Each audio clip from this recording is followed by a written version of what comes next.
Yemen. Oil has always been a part of Yemen, even though for many years this was just due to its location to nearby shipping and exploitation routes. It was the country's constant close proximity to oil that eventually led to oil exploration of the then British territory, especially when shortages became apparent elsewhere. Saudi companies were sending geologists into all neighboring territories through the 1930s in an effort to increase production and establish new borders on oil production. Unfortunately, due to tribespeople and warlord-like sultans, Yemen area did not commercially produce hydrocarbons until long after these explorations began. The recent geopolitical activity of Yemen. Yemen is important on a geopolitical scale due to its location. Some reasons for its importance being importing and exporting goods and resources, terrorism, nations and governments' national security, and global LNG opportunities. Yemen is currently suffering a dire water shortage and is classified by some as a water-stressed nation. Reasons for its lack of water, despite the country being far from landlocked, is inadequate propagation of water, 90% to agriculture and 10% to citizens, not utilizing all 90% of the water used for agriculture, using 40% of the 90% of their water to grow drugs which only dampen their labor force. It is common for the Yemenite people to go without access to water for a few days at a time. The electricity crisis. The electricity situation is constantly in the red due to its lack of basic infrastructure and relentless attacks on what little infrastructure they already have. The amount of residents that do have electricity on a regular basis is slim to none. It's even more common occurrence for the power to be out for days at a time.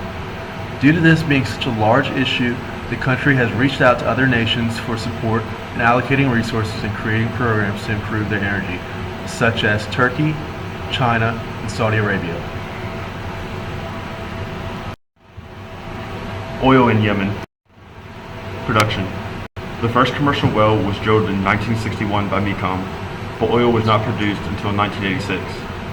They produced 10,000 barrels a day in the first year. The first truly productive year was 1988, where they produced 173,000 barrels a day. Production increased until 2001, reaching a peak production of 438,500 barrels a day.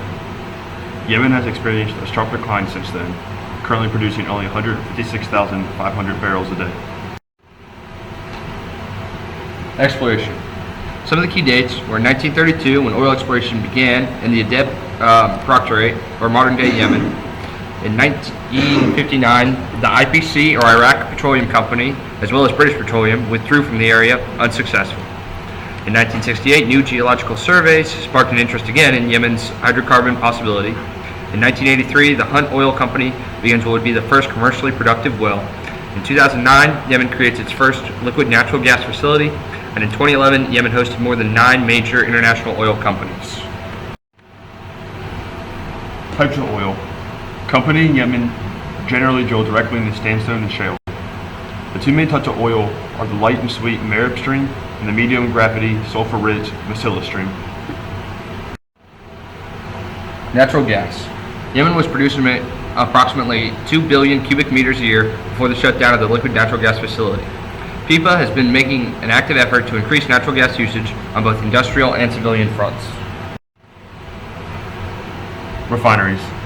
Yemen has 2 main refineries, one located in Aden and the second in Marib. The Aden Refinery Company, known as ARC, produces 120,000 barrels a day. The Yemen Hunt Oil Company owns the refinery in Marib and produces 10,000 barrels a day. The Hadmawat Refinery Company is the only privately owned refining company. The government is planning on constructing an additional refinery capable of producing 120,000 barrels a day. Exports and imports. The production of oil in Yemen peaked in 2001 at more than 440,000 barrels per day. This peak in production allowed Yemen to become one of the major factors in the world's imports and exports of petroleum. The major factor of the country's export success is a pipeline that runs from the center of the country to an export terminal. The port is on the west coast of Yemen. The importance of this pipeline has made one of the most frequent targets to destroy by enemies of war. Yemen does not have land pipelines connecting to neighboring countries, which makes all products leave the country from tanker vessels. 3/4 of the petroleum exports went to countries in Asia, such as China, South Korea, Thailand, and Japan. Yemen's major petroleum exports consist of refined products such as distillate fuel oil and residual fuel oil. Yemen will continue to increase the amount of products and imports due to production loss caused by continuing tax on many energy structures and refineries. And here is a picture on the net exports of petroleum. Investors. Although the government has a significant role in the production of oil, forging companies and operators account for most of the oil production in Yemen. Investors operate in Yemen on production sharing agreements, a 20-year concession of production activities. Major companies that invest in Yemen are Total, Occidental Petroleum Corporation, and Nexon. Government regulation. Yemen has a national oil company called the Yemen General Corporation for Oil, Gas, and Mineral Resources. The purpose of this company is to guide state-owned branches that handle day-to-day operations and deal with energy sector revenues. The subsidiaries allow the government and the corporation to control how the country produces energy products. Here are some of the selected subsidiaries.